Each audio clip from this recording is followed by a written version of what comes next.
5,000 years ago, a scribe in southern Iraq pressed a reed into wet clay and wrote 3 words that translate roughly as, "The earth turned white." He was describing the end of his civilization. In Egypt, around the same period, another scribe wrote that the poor had become rich and the rich slept on the ground. That social order had inverted overnight. In India, a sacred text listed the signs of the final age. Rulers would become thieves, wealth would replace virtue, and truth would vanish from public life.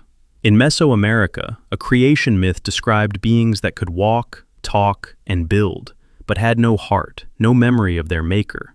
The gods destroyed them. These are not legends pulled from dusty shelves. They are texts held in climate-controlled vaults at the British Museum, the Leiden National Museum of Antiquities, and the Newberry Library in Chicago. They are translated, peer-reviewed, and dated. And every single one of them describes something that is happening right now. Southern Mesopotamia. Around 2400 BCE, the fields that fed the first cities on Earth are dying. Not from drought, not from invasion, from salt. The process was simple and irreversible. Irrigation channels pulled water from the Euphrates. The water carried dissolved minerals. The sun evaporated the moisture. The salt stayed behind. Year after year, the white crust crept higher. Thorkild Jacobsen, a Danish-American Assyriologist who spent 8 years with the Iraq expedition of the Oriental Institute of Chicago, published a paper in Science in 1958 that traced the collapse in grain records. In 3500 BCE, wheat and barley were grown in equal proportions across southern Iraq. By 2500 BCE, wheat had dropped to less than a fifth of the harvest. By 2100 BCE, it was 2%.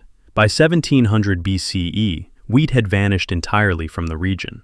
The first civilization on Earth had created the first ecological catastrophe. A clay tablet from the period recorded it in 3 words: "The earth turned white." Now look at Central Asia. The Aral Sea was once the 4th largest lake on the planet, 68,000 square kilometers of water. Soviet-era irrigation projects drained its tributaries for cotton farming. By 2007, it had lost 90% of its surface area. The former seabed is now a desert called the Aral Qum. Dust storms carry between 14 and 27 million tons of toxic salt particles each year across neighboring farmland. 70% of irrigated land in Karakalpakstan is damaged by salination. Crop yields have dropped by 30 to 50%. Cancer rates run 50 to 60% above national averages. Rusted skeletons of fishing boats sit 30 to 90 kilometers from the current shoreline. The mechanism is identical: irrigation, evaporation, salt, collapse. The Sumerians described it 4,400 years ago. Jacobsen proved it in 1958. His work was disputed for decades. The Aral confirmed every word. And as of 2025, roughly 1 billion hectares of soil worldwide are affected by salination. That is larger than the entire European Union. The papyrus is written in hieratic script, a cursive shorthand of hieroglyphics, in reddish-black ink, running right to left. It was purchased from a Swedish-Norwegian consul in Egypt in 1828 and shipped to Leiden in the Netherlands, where it still sits behind glass at controlled temperature. Papyrus Leiden 1344 recto. Better known as the Admonitions of Ipuwer, the scribe describes a world inverted. The robber now possesses riches. The man who had nothing now owns fine linen. Servants take what they find. The land spins like a potter's wheel. Sir Alan Gardner, a British Egyptologist, first translated and published the text in 1909. He read it as a historical report. Later scholars reclassified it as literature, a genre piece about national catastrophe, not a record of actual events. But the numbers from January 2026 make the reclassification feel less comfortable than it used to. The Oxfam report, titled "Resisting the Rule of the Rich," found that billionaire wealth grew 16% in a single year, reaching a combined $18.3 trillion. The number of billionaires on Earth passed 3,000 for the first time. 12 individuals now hold more wealth than the poorest half of humanity, over 4 billion people. And billionaires are 4,000 times more likely to hold political office than ordinary citizens. Ipuwer wrote, "The robber is now the possessor of riches." Oxfam wrote, 60% of billionaire wealth comes from cronyism, monopolies, or inheritance.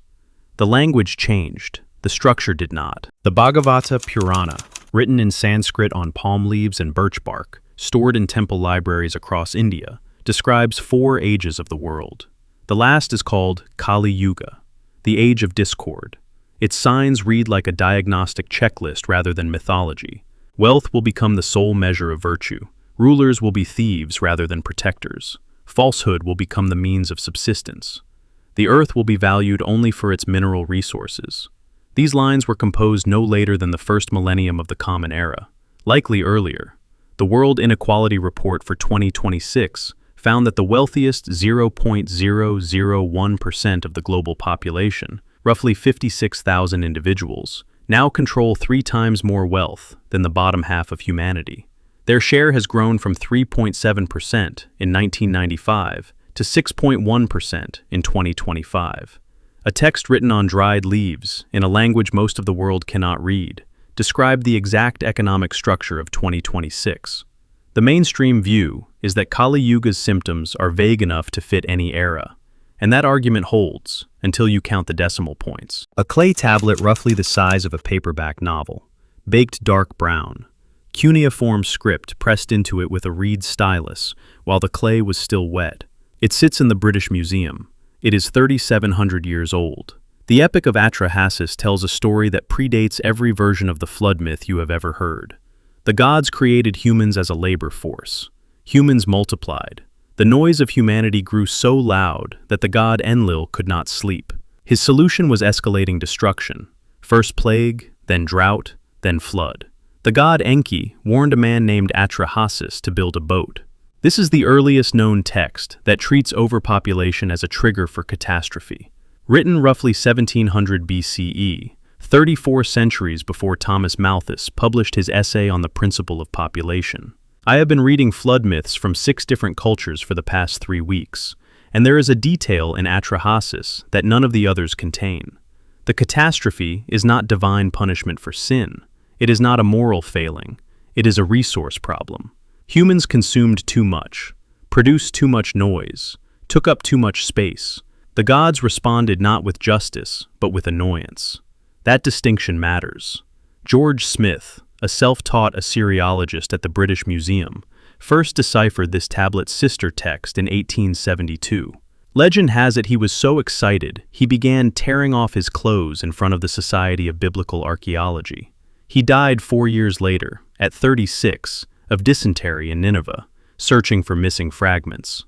8 billion people, a quarter of them without adequate food, according to Oxfam's 2026 data.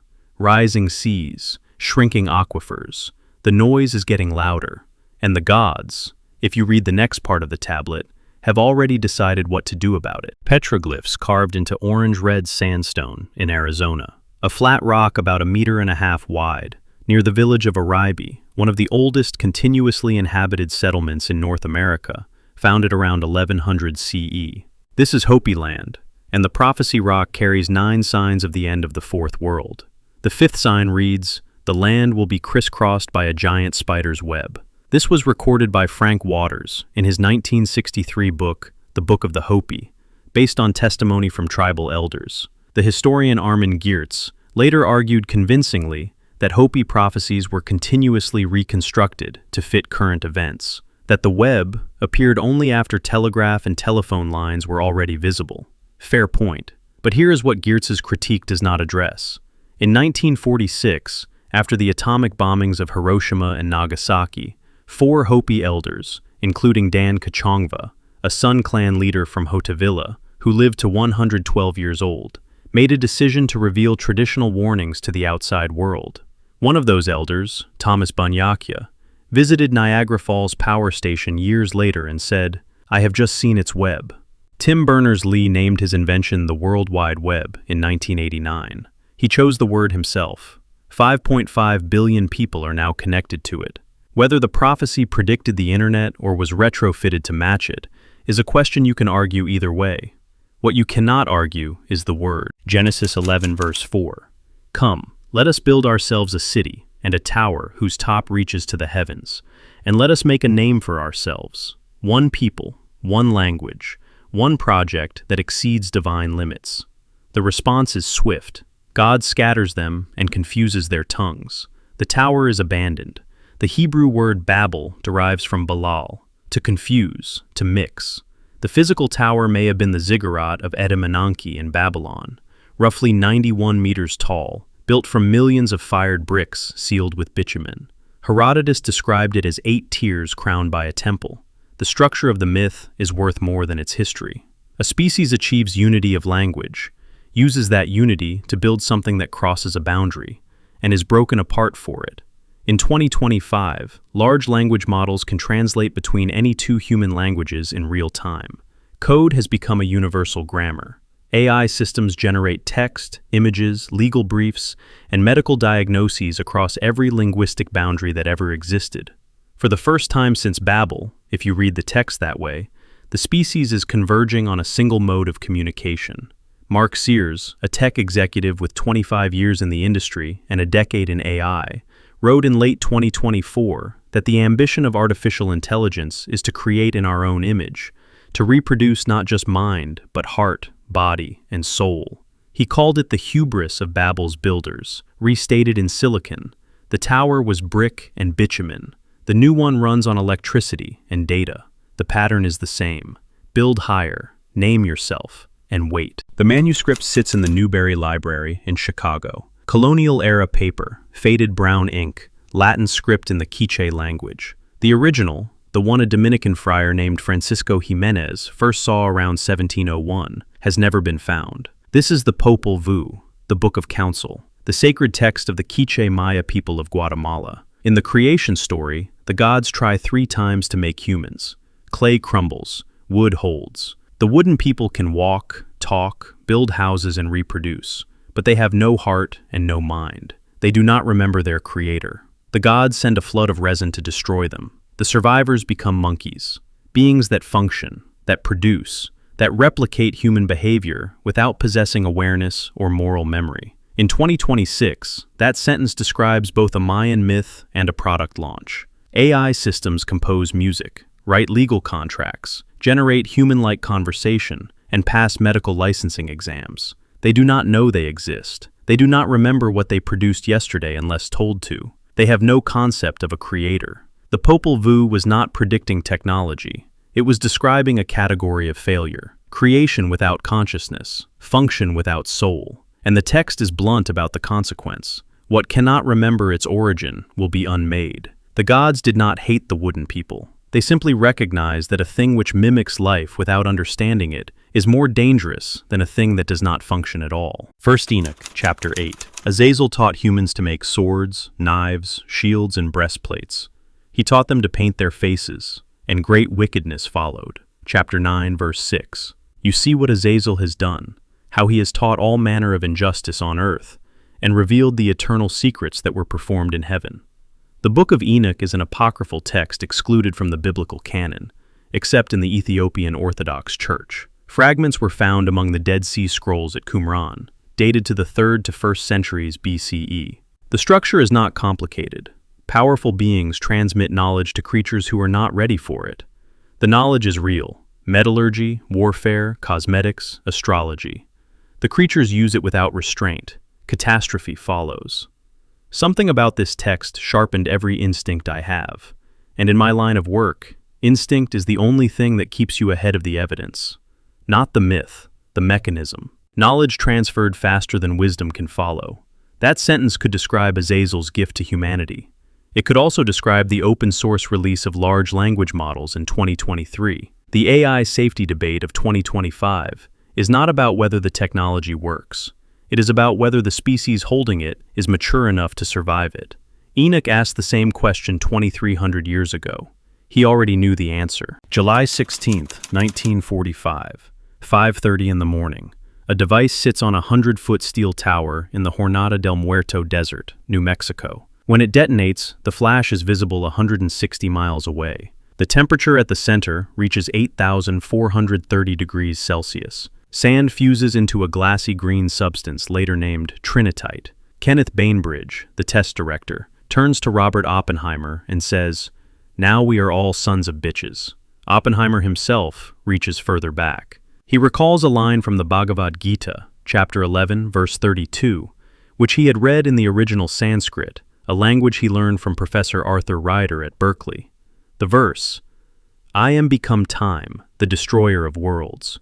But the Mahabharata, the vast epic that contains the Gita, describes something far more specific. In the Mausala Parva, a weapon called Brahmastra launches on a swift and powerful Vimana, a blinding column of smoke and flame, bright as 10,000 suns, an iron thunderbolt, a gigantic messenger of death. The dead were burned beyond recognition, hair and nails fell out, pottery shattered without cause, birds turned white. Within hours, all food was contaminated. No archaeological evidence supports a literal ancient nuclear war. Historians are unanimous on that. The descriptions are poetic hyperbole. And yet the man who built the actual weapon, the real one, the one that worked, reached for this exact text in the moment of its first use. Oppenheimer did not quote Shakespeare. He did not quote the Bible. He quoted a Sanskrit epic that described his invention 3,000 years before he assembled it. After the war, Oppenheimer opposed the hydrogen bomb. In 1954, the Atomic Energy Commission stripped his security clearance. He called the hearing a trial. He was rehabilitated posthumously in 2022. As of today, roughly 12,500 nuclear warheads exist in global arsenals. Arms control treaties are expiring or being violated. The warning was written, the weapon was built. The man who built it quoted the warning, and the species kept building. Return to the Atrahasis, the same text that described the noise of mankind 4 chapters ago.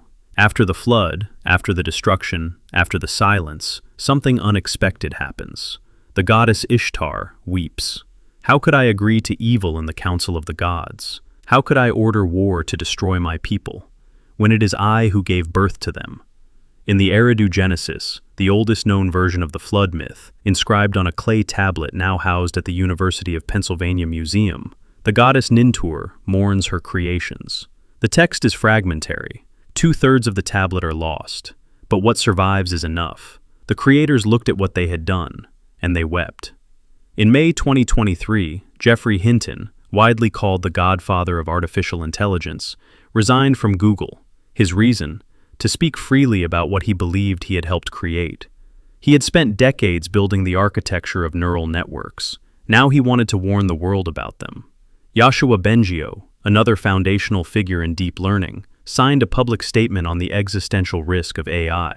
The oldest surviving story of technological regret is not from the 20th century. It is not from the nuclear age. It is from a clay tablet baked in Mesopotamia, 3,700 years ago. A god creates something powerful. The creation exceeds its purpose. The god weeps. The language of the myth and the language of the press conference are different. The emotion is identical. 10 texts, 6 continents, 5,000 years, white earth in Iraq, inverted wealth in Egypt, the age of falsehood in India, soulless beings in Guatemala, a Sanskrit verse quoted over burning sand in New Mexico. None of these were predictions. They were field reports, pressed into clay by people who watched their own world collapse and wanted someone, anyone, to read them before it happened again. The uncomfortable part is not the match, it is the mechanism. Self-inflicted, preventable, repeated. Most people hear the word prophecy and think of the future. You stayed through 10 cases and notice the direction is reversed. These texts look backward, and so do we, into a mirror we keep refusing to check. Which warning hits closest to home? Pick one. Defend it. The sharpest take gets pinned. Subscribe if the pattern unsettles you. The next video goes deeper.